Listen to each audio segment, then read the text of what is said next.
देखो आसमान में खिलकर सूरज निकल रहा है। देखो आसमान में खिलकर सूरज निकल रहा है। देश का परचम ऊंचा उड़ रहा है। बरसों का अंधेरा रोशन हो रहा है। गरीब की रसोई से धुआं हट रहा है। मेरा देश, मेरा देश, मेरा देश, मेरा देश बदल रहा है, आगे बढ़ रहा है। मेरा देश बदल रहा है, आगे बढ़ रहा है। और इसी समय कांवड़ यात्रा हमारी आस्थाओं और मान्यता का प्रतीक, उसके लिए कैद कर लिया गया कैमरे में और ये कॉफी टेबल बुक का विमोचन किया जा रहा है मंचासीन माननीय मुख्यमंत्री जी द्वारा और सभी गणमान्य अतिथियों द्वारा। वहाँ सामने भी उन पुस्तकों को वितरित कर दिया गया है। ये विमोचन है कांवड़ यात्रा की कॉफी टेबल बुक का, जिसमें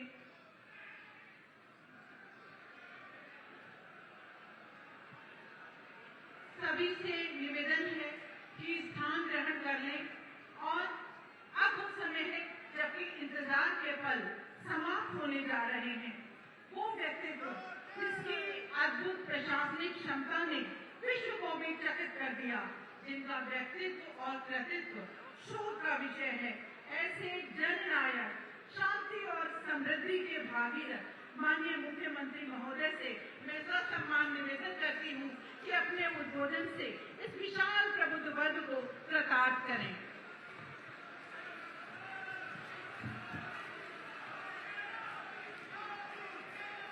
भारत माता की, भारत माता की, भारत माता की। वंदे वंदे वंदे।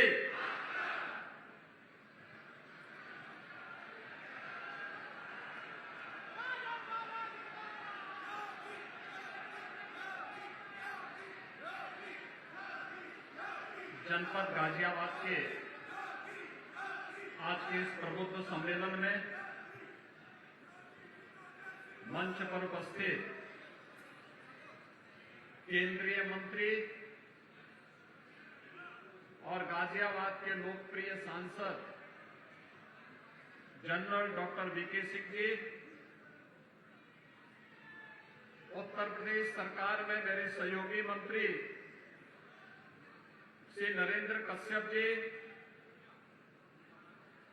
माननीय सांसद श्री अनिल अग्रवाल जी, श्रीमती कांता करदम जी, भारतीय जनता पार्टी के राष्ट्रीय उपाध्यक्ष पूर्व केंद्रीय मंत्री और भारतीय जनता पार्टी के प्रदेश के प्रभारी माननीय राधा मोहन सिंह जी,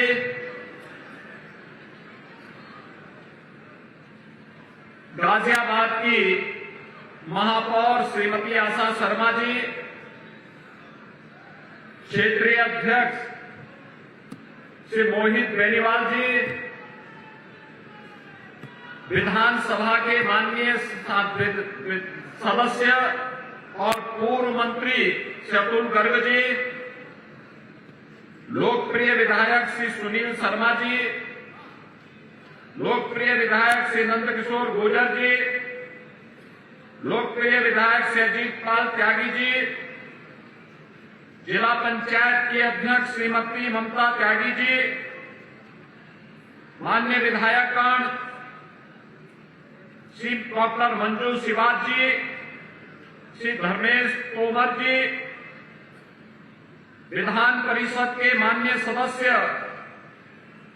श्री दिनेश गोयल जी, धर्मेंद्र भारद्वाज जी, श्री चंद्र शर्मा जी, जिला पंचायत अध्यक्ष श्रीमती ममता त्यागी जी, भारतीय जनता पार्टी महानगर के अध्यक्ष श्री संजीव शर्मा जी, जिलाध्यक्ष दिनेश सिंघल जी, भारी संख्या में आज के इस प्रबुद्ध सम्मेलन में आए हुए विभिन्न सामाजिक सांस्कृतिक, व्यापारिक और उद्योग जगत से जुड़े हुए सभी प्रबुद्धजन, उपस्थित भाइयों बहनों, बाबा दुग्धेश्वर नाथ की इस पावन धरा को नमन करते हुए मैं आप सबकी उपस्थिति के लिए आपका अभिनंदन करता हूं। भाइयों बहनों, मैं सबसे पहले आपका आभार व्यक्त करता हूं कि अभी 8 माह पहले हुए विधानसभा चुनाव में प्रथम चरण के चुनाव में ही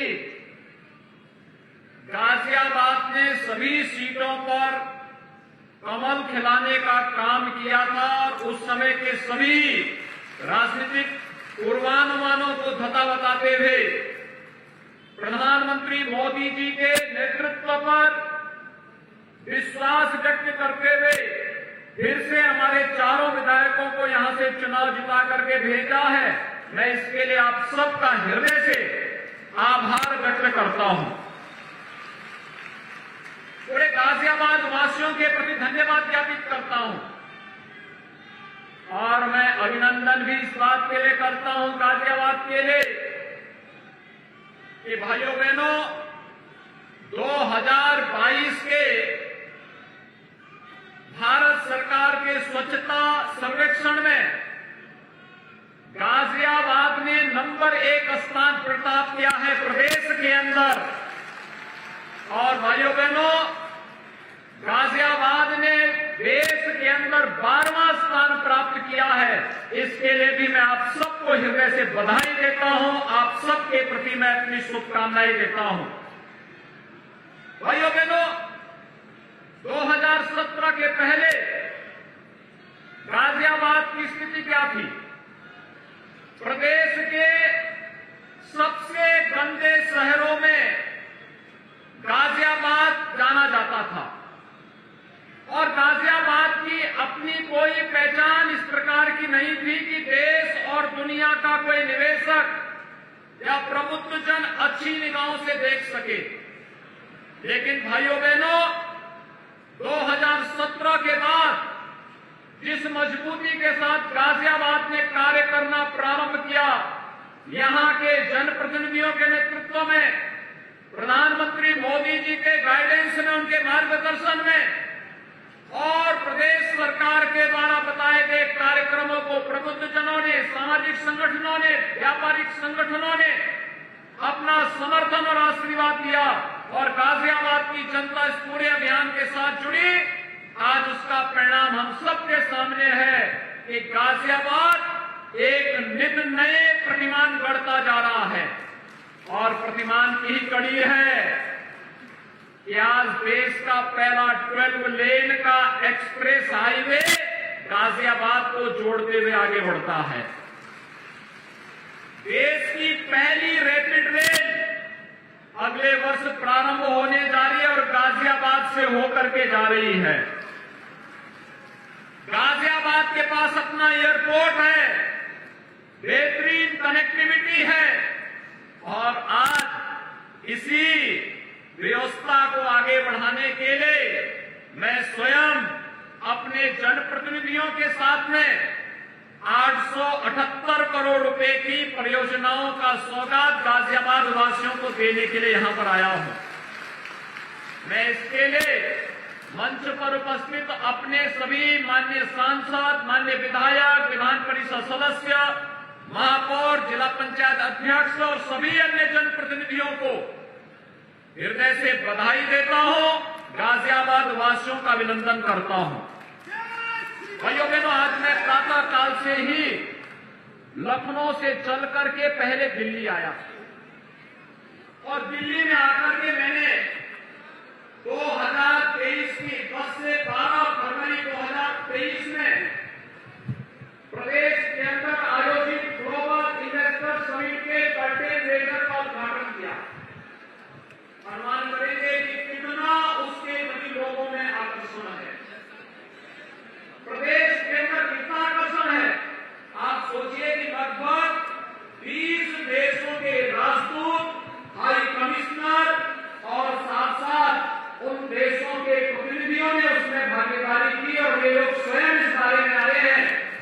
भी उत्तर प्रदेश के इन्वेस्टर समिट में, जो ग्लोबल इन्वेस्टर समिट है, उस इन्वेस्टर समिट में कोई पार्टनर कंट्री के रूप में और कोई किसी अन्य रूप में उत्तर प्रदेश के ग्लोबल समिट में वहां आकर के यहां पर निवेश करने के लिए अपने देश के निवेशकों को भेजना चाहते हैं।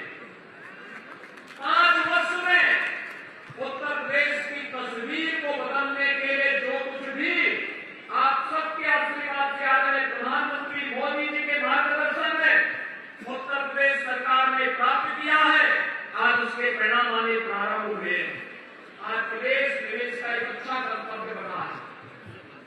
ईज ऑफ डूइंग बिजनेस ही नहीं, ईज ऑफ बिजनेस स्टार्टिंग के लिए भी आज प्रदेश के अंदर एक बेहतर माहौल बना है।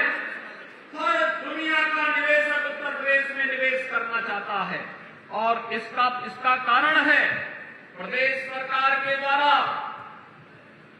अपराध और अपराधियों के प्रति जीरो टॉलरेंस, भ्रष्टाचार और भ्रष्टाचारियों के प्रति जीरो टॉलरेंस की जो नीति रही है, भाइयों बहनों, उसी क्रम को आगे बढ़ाने के लिए मैं एक बार फिर से आपके साथ अपनी प्रतिबद्धता दोहराने के लिए आया हूं।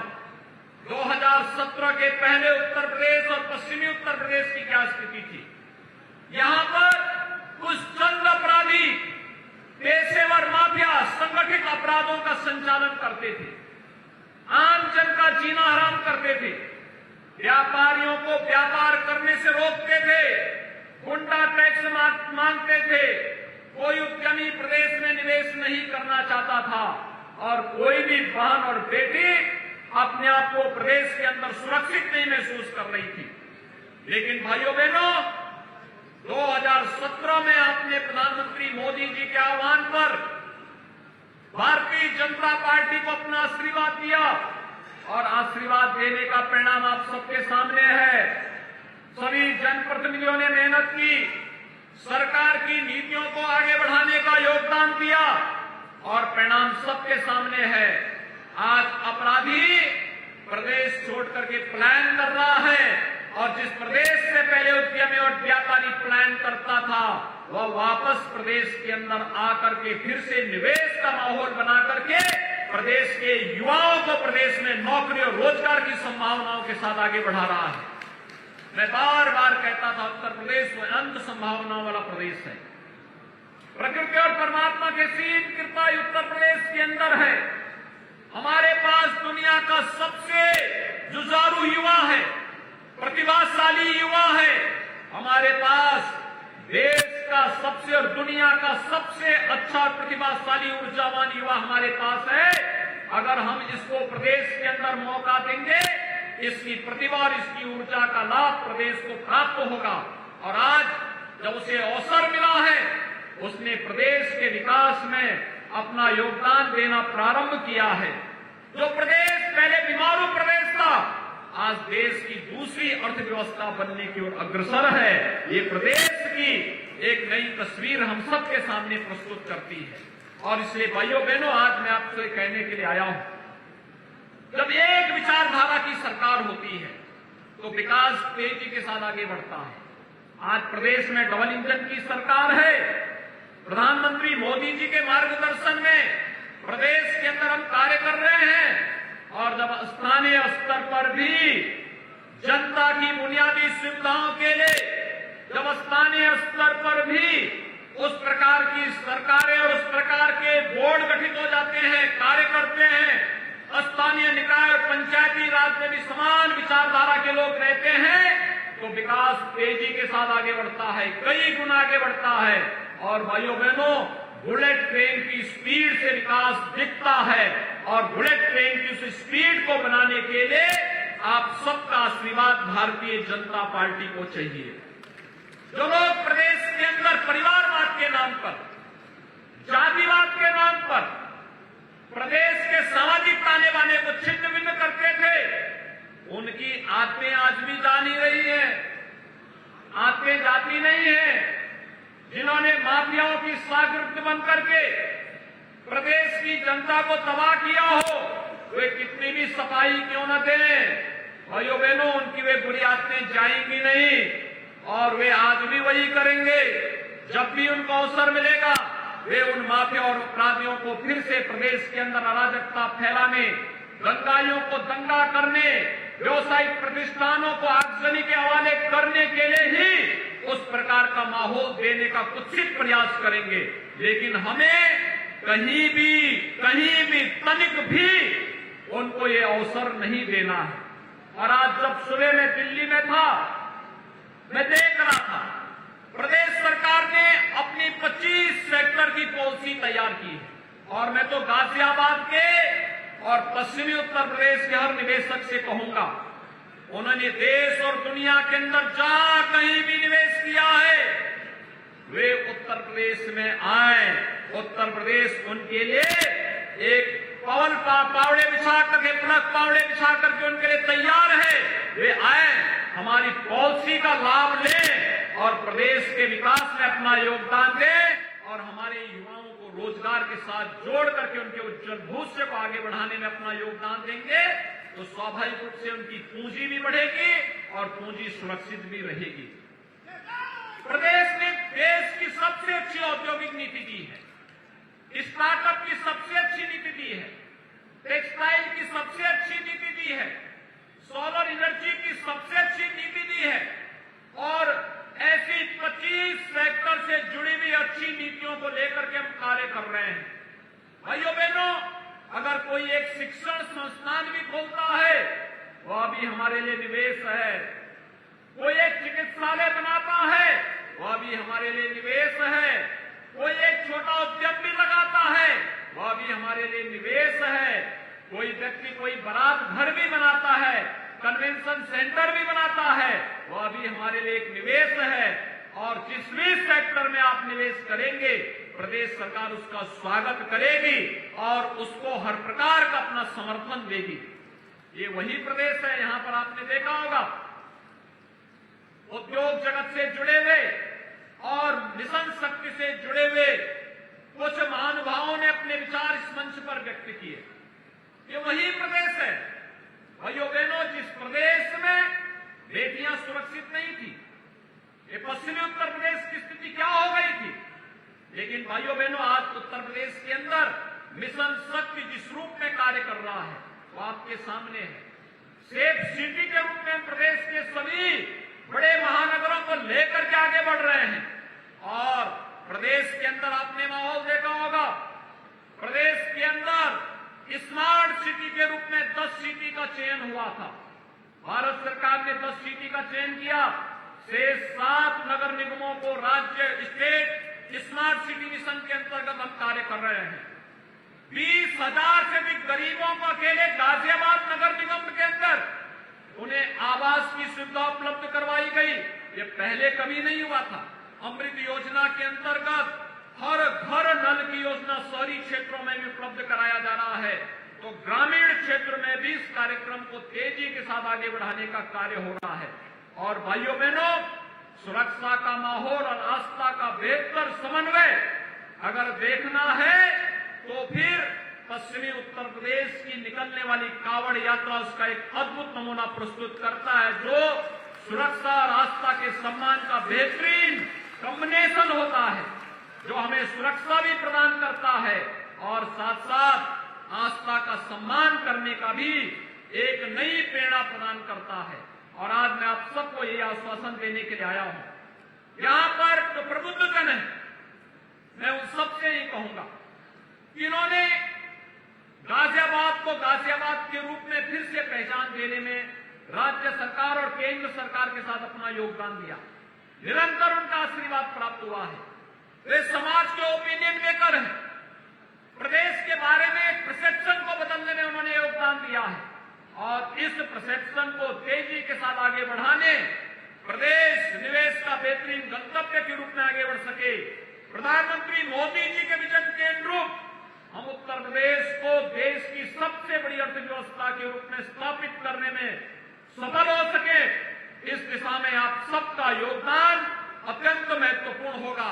और उसके लिए न्यू बनाने के लिए ही आज यहां पर 878 करोड़ रुपए के अधिक की परियोजनाओं का लोकार्पण और शिलान्यास का कार्यक्रम भी संपन्न हो रहा है। ये जो कार्यक्रम यहाँ पर आज लोकार्पण और शिलान्यास के हो रहे हैं, ये सड़क के भी हैं, पेयजल के लिए हैं, सीवर के भी हैं और साथ साथ यहाँ पर पूर्वांचल और उत्तराखंड के वासियों के लिए उनकी बहुत प्रतीक्षित उन मांगों को पूरा करने के लिए भी हैं, जिन्होंने यहाँ पर अपने लिए कन्वेंशन सेंटर की मांग की थी कि उनके लिए कुछ ऐसे सेंटर बने जहाँ पर लोक परंपरा, लोक संस्कृति को बचाए रखने के साथ साथ वे लोग अपने कार्यक्रमों को भी कर सकें। उसके लिए ये सभी परियोजनाएं आज गाजियाबाद वासियों को प्रदान की जा रही है।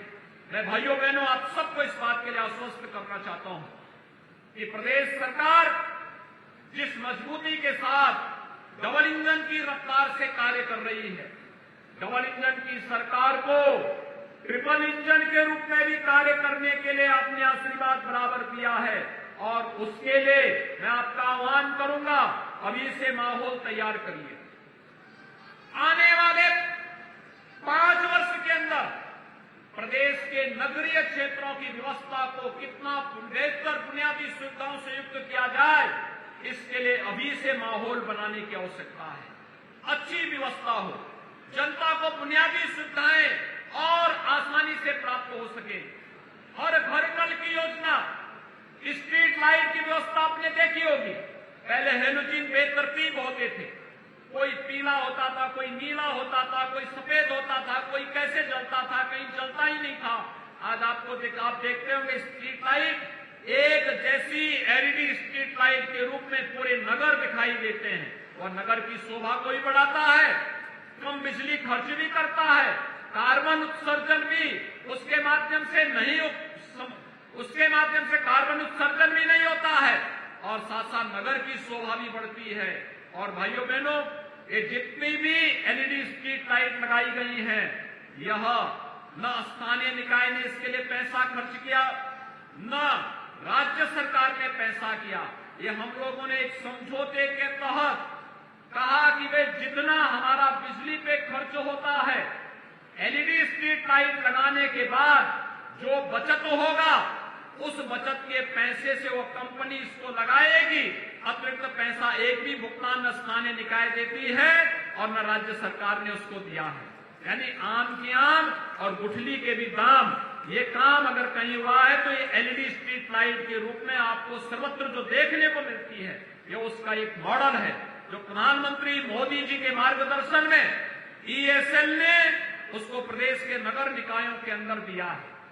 एक बेहतरीन मॉडल विकास का, अमृत योजना हो या स्मार्ट सिटी मिशन, यह आप सबके सामने है और इसीलिए नगर निकायों ने अच्छा कार्य करने का प्रयास किया है। लेकिन इसके लिए काफी अभी प्रयास और किए जाने की आवश्यकता है और उस अच्छे प्रयास को आगे बढ़ाने के लिए मैं एक बार फिर से अपने सभी प्रबुद्ध जनों से अपील करने के लिए आया हूं, अभी से हम माहौल बनाएं, अच्छा कार्य करने के लिए मानसिक रूप से तैयार हों और मानसिक रूप से तैयार होने के साथ साथ स्वच्छता के प्रति भी जिस अभियान को आगे बढ़ाया गया है, गाजियाबाद ने एक लंबी छलांग इसमें लगाई है। देश के अंदर 12वां स्थान प्राप्त करना, प्रदेश के अंदर नंबर 1 स्थान प्राप्त करना, गाजियाबाद जैसे सिटी को मैं लगभग 5 बार 20 वर्षों तक दिल्ली में सांसद रहता था और सांसद के रूप में मैं गाजियाबाद आने से इसलिए घबराता था क्योंकि मुझे मालूम था कि 2017 के पहले गाजियाबाद का माहौल कैसा था, नगर की स्थिति कैसी थी। लेकिन जब कभी किसी आंदोलन के सिलसिले में, किसी कार्यक्रम के सिलसिले में आना होता था, आते थे लेकिन फिर निकल जाते थे। लेकिन भाइयों बहनों, आज गाजियाबाद ने स्वच्छता में भी, सुरक्षा में भी, स्मार्ट सिटी मिशन में भी और विकास के प्रत्येक क्षेत्र में नए नए प्रतिमान स्थापित किए हैं। इसको कर्मिक रूप से आगे बढ़ाने की आवश्यकता है और ये तभी संभव होगा जब प्रबुद्ध जन ठान लेंगे कि हमें डबल इंजन सरकार के इस कार्यक्रम को आगे बढ़ाना है। और यह कार्य कोई परिवारवादी, कोई वे दल जिनके पास विकास का कोई एजेंडा नहीं, तो पेशेवर माफिया और अपराधियों को अपना सरपरस्त मान करके, बना करके प्रदेश के सामाजिक ताने बाने को छिन्न भिन्न करते हैं, सुरक्षा पे सेल लगाते हैं, अराजकता फैलाते हैं, दंगाइयों को प्रश्रय देते हैं, वे कभी भी इस कार्य को आगे नहीं बढ़ा सकते हैं। उसके लिए राष्ट्रवादी विजन और मिशन के अनुरूप कार्य करने वाली पार्टी और सरकार ही उस कार्यक्रम को आगे बढ़ा सकती है। और उस कार्यक्रम को आगे बढ़ाने के लिए आज यहां पर हम सब आपके बीच में आए हैं। मैं एक बार फिर से गाजियाबाद वासियों को स्वच्छता सर्वेक्षण 2022 में बेहतरीन प्रदर्शन करने के लिए आप सभी का अभिनंदन करता हूं।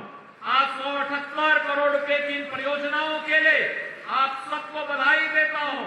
और आप सबने विधानसभा चुनाव में भारतीय जनता पार्टी के प्रत्याशियों को अपना आशीर्वाद किया, इसके लिए आपका आभार व्यक्त करते हुए अपनी वाणी को यहीं पे विराम देता हूं।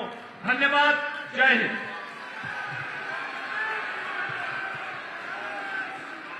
बहुत बहुत आभारी है माननीय, आपके संबोधन से ऊर्जा का संचार हो गया है।